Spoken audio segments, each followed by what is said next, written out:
Efron, I got a question for you. Speaking of intention, you meet a great potential client.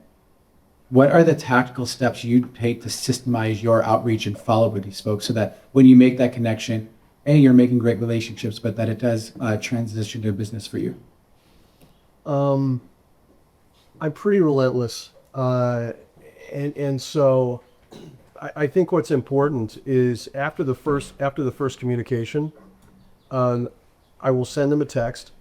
While I'm on the phone with them, I'll get their cell phone number, obviously address, and then email address, and then I will follow up with an introduction about our team. Send them the link to our website, and what I try to do is either have a Zoom meeting with them or meet in person.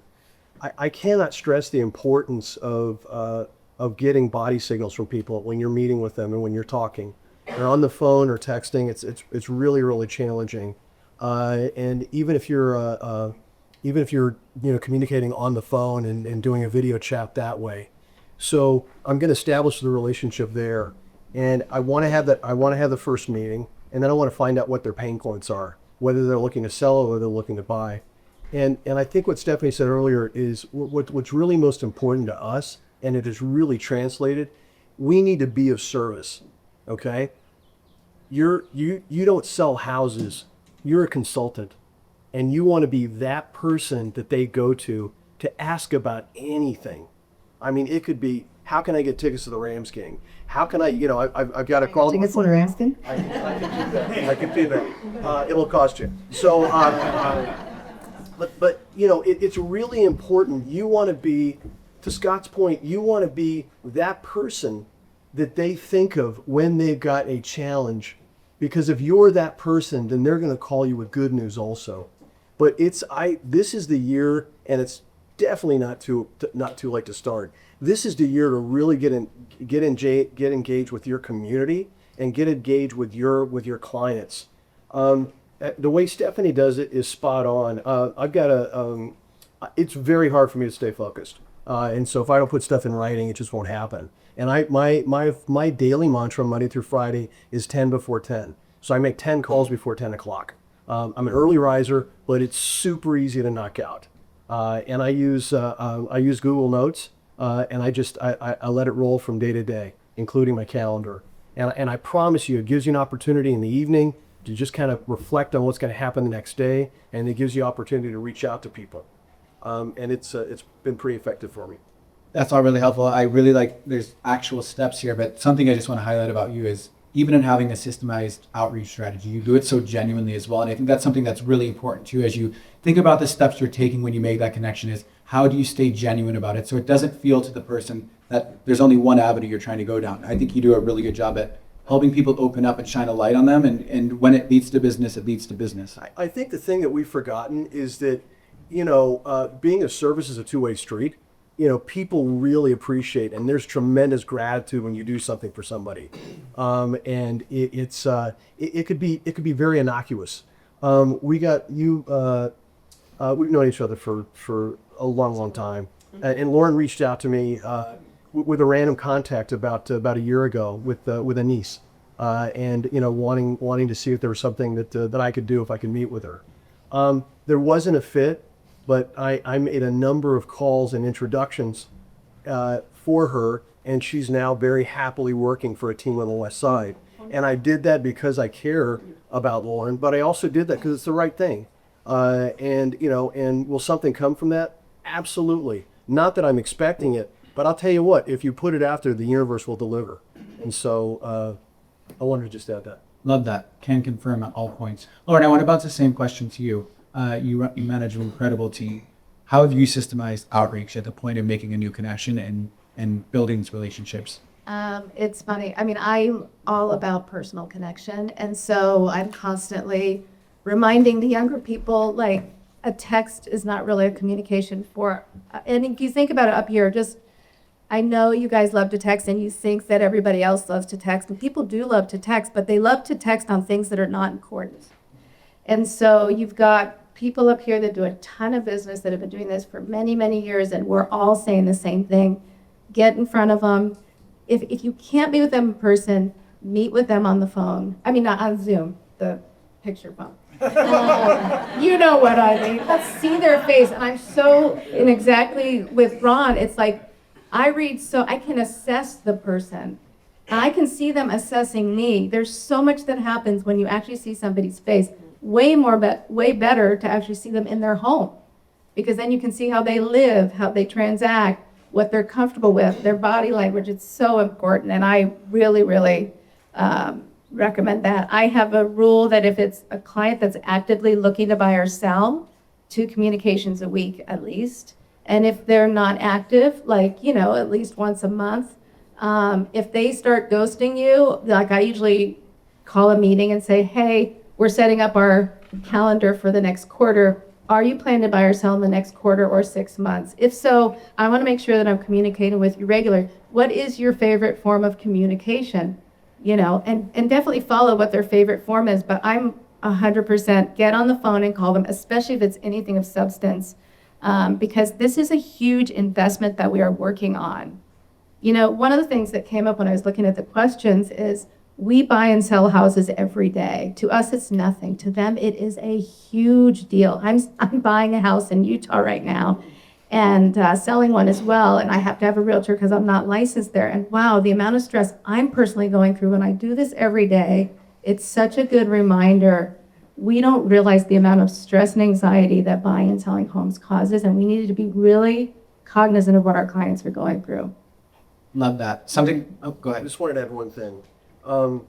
There may be some of you all out here that that don't do a lot of business. You're newer in the industry.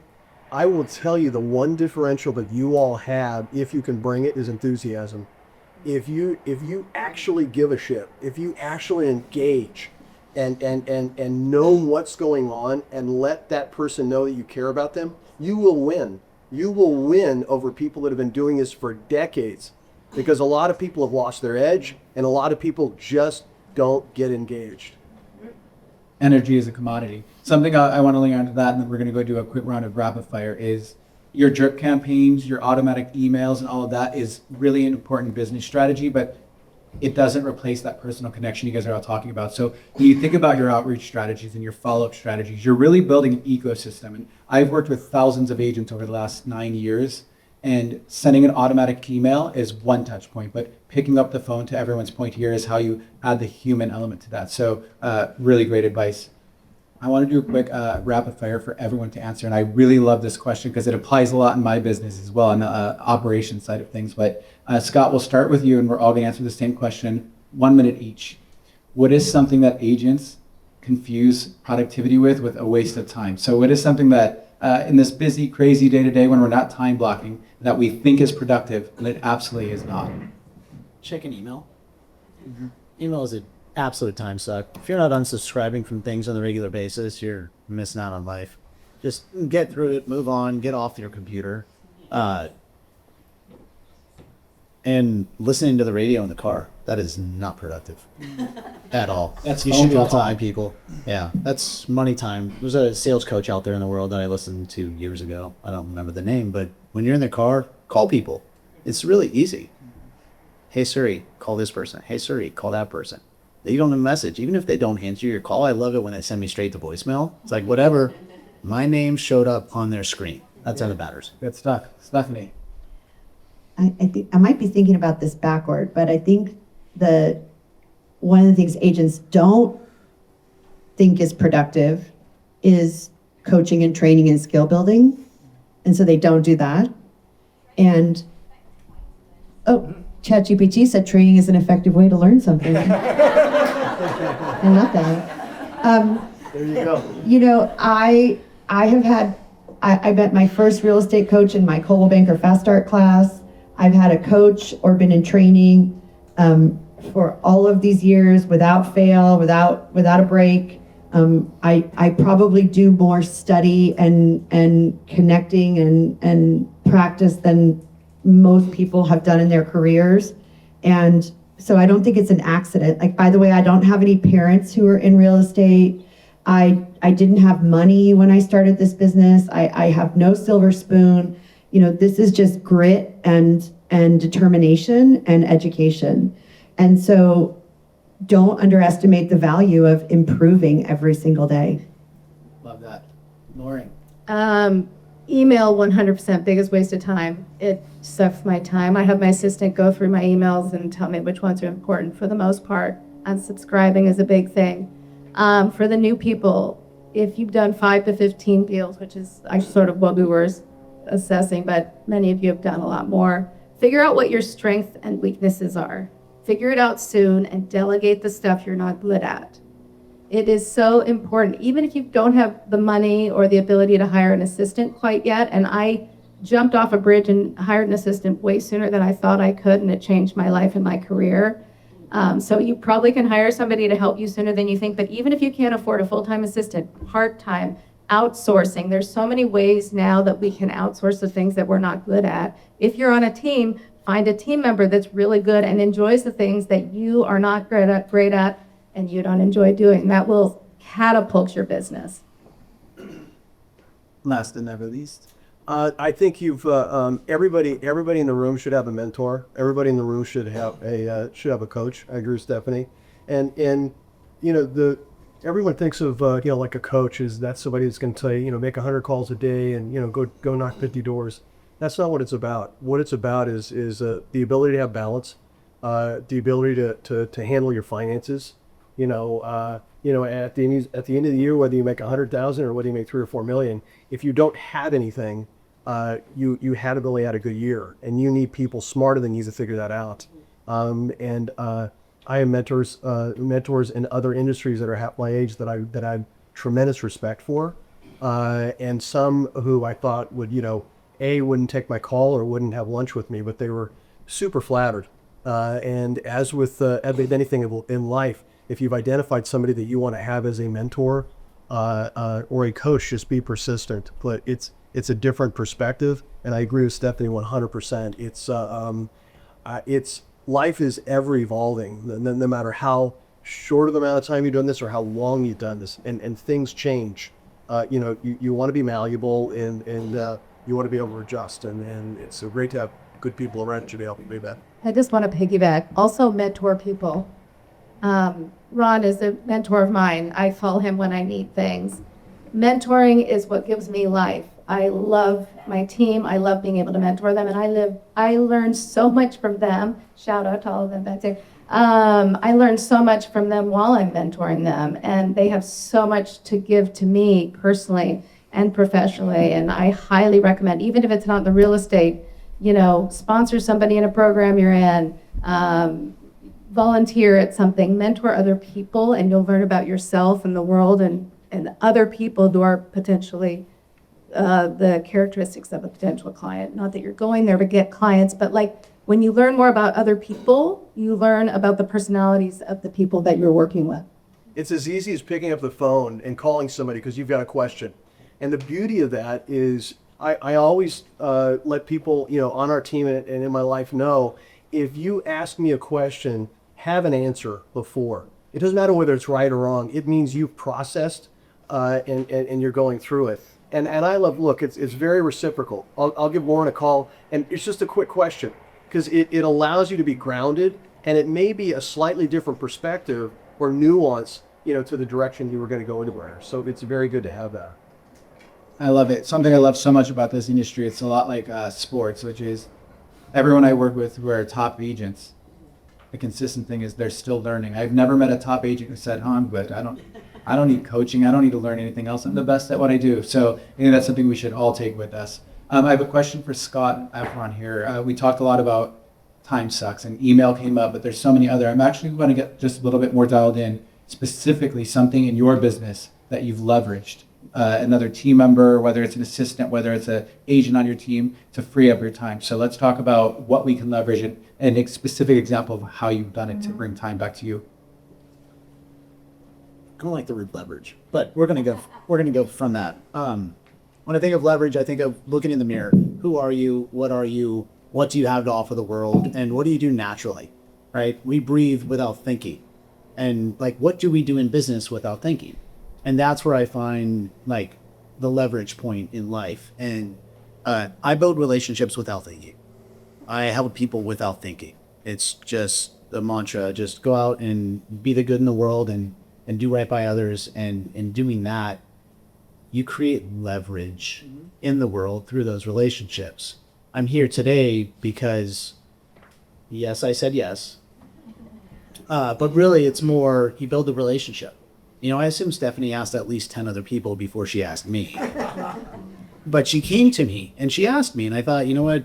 That is, it's pretty cool, right? I mean, I didn't frame the email, but I should. And it's like, why do you keep this relationship? Why do you give your time to this group? Because some of this group may have a listing at some point that I have a client for, and I want to be able to know the face on the other side of the phone, and vice versa, you know, and be able to put the deal together and work. But that's where I find leverage. You leverage the world. Yes. That's what I took from that. I think it's really amazing. What you got, Doc? If you're in a position in your career where you can hire a full-time assistant or a right-hand person, it's invaluable because I talk about 10 before 10. What ends up happening is, if you're good at what you do, those 10 calls will generate 10 actions. And so what I do is immediately after I make that call, there's a next step. And so Garrett, who's invaluable on our team, knows what that next step is. And he's been in constant communication and invaluable, over the last 5 years. If you're not in a position to be able to do that, I think the best way, and it's so funny, I do love the word leverage. It's because look, there's only one of you, okay? There's only one of you, and so you've got to figure out a way, how can you create more activity, more energy, in each hour? And so the way that I do that is as soon as I'm finished, or as soon as you're finished on a call or a text with someone, there's going to be a next action step. You should bounce it back to that person. So Stephanie reached out and said, "Hey, can you, are you available, to do this?" And I immediately responded back, "Yes. When, where, and how." And so now what's happened is it's off your plate. You've put it out there. Obviously, you've got a list, but when you do that 10 before 10, you responded 10 times, and then you can move on. Otherwise, it just gets overwhelming in the afternoon. Brilliant. I'm actually going to ask this question of everybody because I love it so much. We're talking so much about the steps we take forward, but I want to go back to the beginning. I want each of you to reflect on the start of your career, and if you can go back to those days, what's something you would stop chasing then that you know now? We'll start with Lauren, we'll go to Stephanie, Scott, and then Akron. I don't remember this question. This is called the Nick Belardo curveball. Gosh, so many things, but I think chasing every deal, because somebody told me a long time ago, go where the money is, and it sounds so horrible. Like, if you haven't noticed, these are the nice people over here. We're over here like, say no, leverage, tell other people to do it.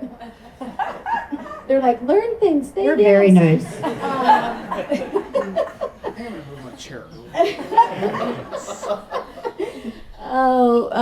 But anyway, I think that getting people to help, being on a team makes it so much fun, and it's changed my life. I lost my parents early, and it's really a family to me.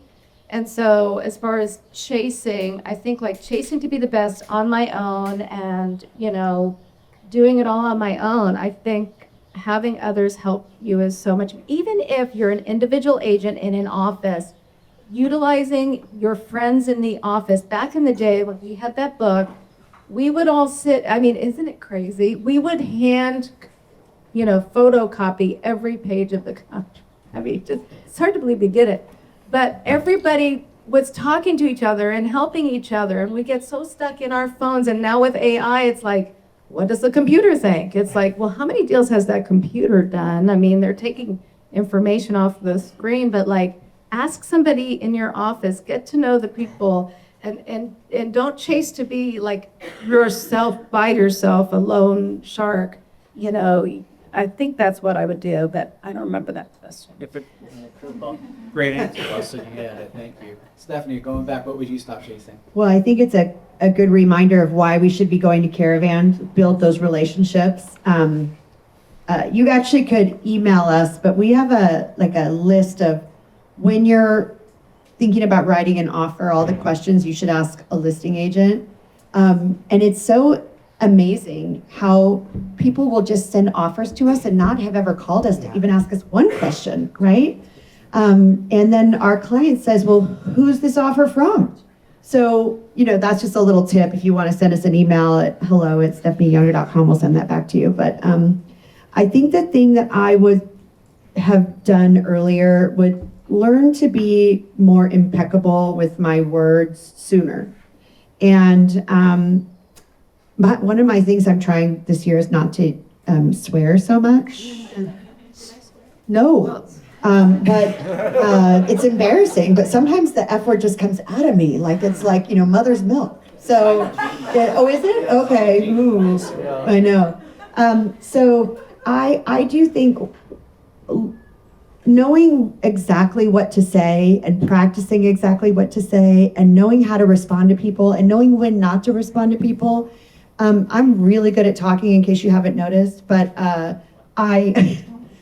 also needed to practice not speaking sometimes and saying less and letting people say more. And so I think that's something I would have tried to practice sooner in my career. Beautiful answer. Thank you. Scott, what about you? I would stop chasing the money.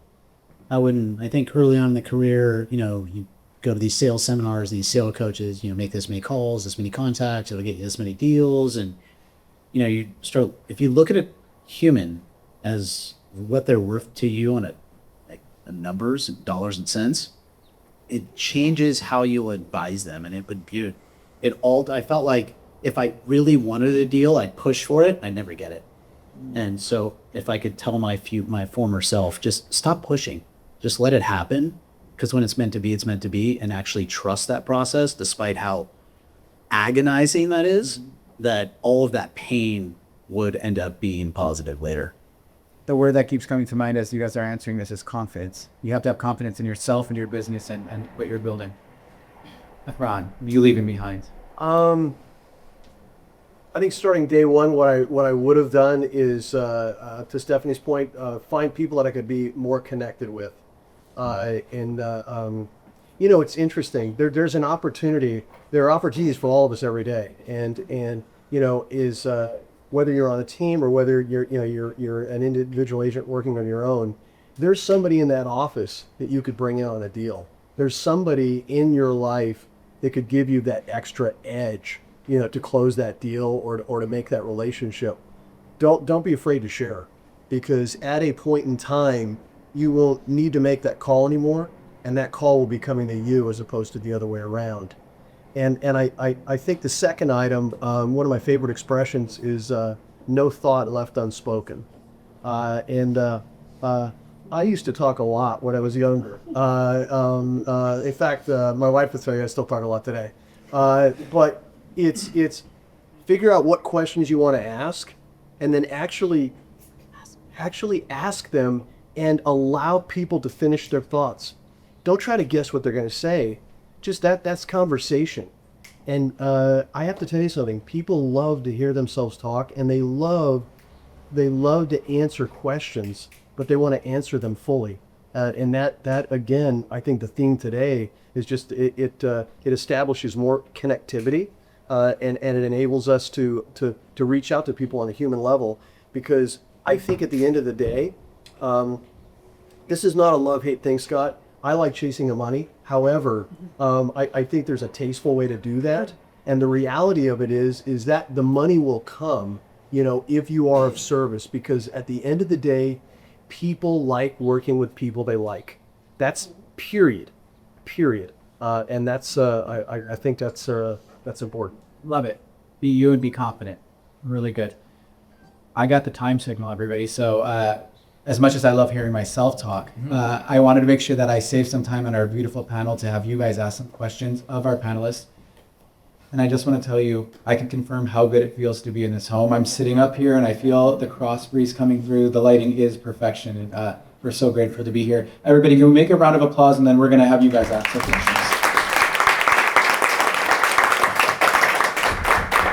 It's been almost a decade of working with many of you, and I can just say every day you guys just continue to teach me, inspire me, and blow my mind. So thank you guys so much. Who out here has some questions for our panelists? Don't be shy. If you have the question, you have to ask it. No thought left unspoken. What is the, for fire off for whoever feels like it, about what's the biggest mistake that agents looking to scale their business are making in your experience? First question. If you're looking to scale by adding somebody to your team, not having defined roles, not having a defined agreement on how each transaction is going to occur, I feel like lots of people are like, oh, if it's my lead, you get 40 and I get 60. If it's your lead, you get 60 and I get 40. And, I think that's very confusing. I think having like a standard split for your business and just everything determined how it's going to go from the beginning to the end. And if you have to unravel how that's going to look, everything should be figured out ahead of time so there's no issues. Fair enough. My first thought is, why are you scaling? Is there too much work for you to do on your No, own? I not scaling in terms of team size, but in terms of the volume of transactions. Again, if you hit a volume that you cannot handle, scale. If you're not at that volume, don't scale. I don't want to, sorry. Okay. I lost my assistant in late 2019. She decided to move on, which was always the plan. The thought was train her to spread her wings and go. COVID hit. I did not hire a new assistant in 2020. Proceeded to do more business in 2020 than I had ever done in a calendar year, even though we only worked about 8 months. And I looked in the mirror and I said, why do I have an assistant? Like, can I not do this on my own? Do I not have the ability to be efficient and use the tools that the company I work for gives to me? Like, do I need an assistant? And I still don't have an assistant. And I continue to do more business each year than I did the year before. And I think I'm not yet at that tipping point. And so nothing any of us talked about today was about utilizing the tools that are out there in the world. And so that is something that I am doing in 2026 is, can I create more free time? Can I watch more Netflix and do more business? Maybe. I think I can. But without hiring an assistant, and just utilizing the tools that are out there. I was going to say, I think especially for an individual agent, Compass or, your company, hopefully, but I know we all know that Compass has tremendous tools to help you get leverage without having to employ an assistant. And so I think the biggest mistake that people make is not leaning into the systems that are provided for them. So, whether it's on our team and it's our systems, or whether it's at Compass and it's Compass's systems, you have to take the time to learn that, utilize it, and then actually implement it. And that goes with everything, but I think that's the thing I would say to anybody in this room. I see it a lot as somebody who works with a lot of agents, pursuing opportunity that isn't there. So when you think about the marketplace that you're trying to grow your business in, actually determine if the goal you set is actually achievable in that marketplace, to determine if you double down there or if we need to expand. And then, of course, think about your own sphere influence. I have a question for anybody to answer. You guys are all long-time successful agents. I think over time, you not only scale the amount of transactions you're doing, but inevitably, in order to be top producing agents, the highest level, you're having single transactions that are growing in volume, right? And you're serving the upper, I don't know what you want to call it, upper luxury clientele. What do you guys feel is a skill or something that you have learned by interacting with those clients time and time again? Not to say that $1 million or $500,000 client isn't as important or doesn't need the same level of service, but when you're dealing with clients of this nature, they're smarter, they're more business savvy, they're financially, all of those things. Like, how do you interact with them?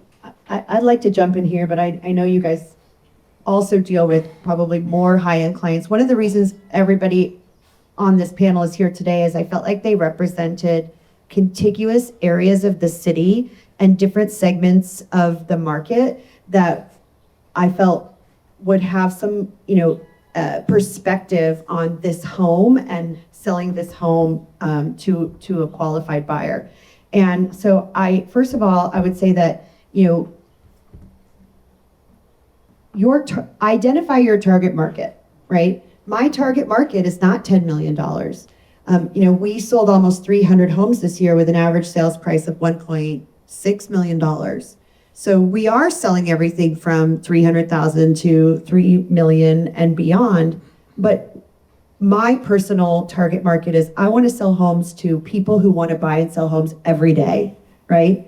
And so if I had a buyer who may be outside of my target market, I'm probably going to call Ron if it's in the West Side or Lauren if it's in Manhattan Beach, because together we're probably going to service that client better. The other thing I'll say is that early in my career, I had an opportunity to sell a very big house, and I was nervous about it. And so I reached out to a wonderful agent at our company at the time, Ernie Carswell, if anyone knows Ernie, and he's from the South. And I told him, and he said, well, why do you want my help? And I said, well, because, I'm nervous, like he's really sophisticated and it's a big house. I've never sold anything like this. And he goes, honey, they put their pants on the same way you and I do, one leg at a time. And so his message was, that a lot of that is in your head. So know your worth and focus on your target market. If it's not something you know how to do, get help. But these people are just people. And that is so true, because I will say everybody is different. The people that I work with on $10 million above transactions, some of them are easier than the $300,000 transactions. And I'm not kidding. Because, by the way, every penny counts a lot more to the lower end client than it does to the higher end client, for the most part. And so that is the point that all of us have been making up here, is get to know that client. Regardless, your confidence will help you know you can work with any type of person, regardless of how much money they have. And so I can assess, like for me, as an example, I'm an attorney by trade. That's what I did in my former life. So I'm super comfortable working with lawyers.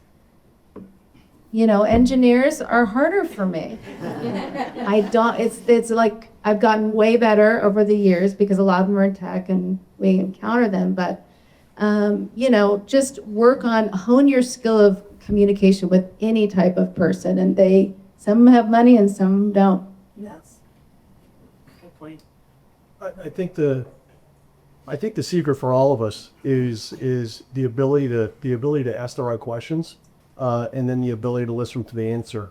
And you also, 10 out of 10 times, you need to find out who the decision maker in the room is. Okay, and make no doubt, I've over the last 2 years, if it's a couple making the decisions, I haven't come across a situation yet where the wife hasn't been the decision maker. Okay, and it's because there's a logic and there's a call and direct. And with that being said, you want to identify what somebody's looking for, what's their want, what are their pain points, and to Lauren's point, what's their timing? Do they want to do it this week, or do they want to do it in the next year or so? And then you can prioritize. It's the communication is at the heart of what we do. The luxury is in the experience. So everyone, that is our time. I wanted to close out just by saying thank you to Stephanie Younger and the Stephanie Younger group for putting on this incredible event. So well done, of course. Thank you to all of you for showing up. That's what this year is about. And let's stay connected and let's stay intentional. Thank you. Thank you so much for coming, everybody.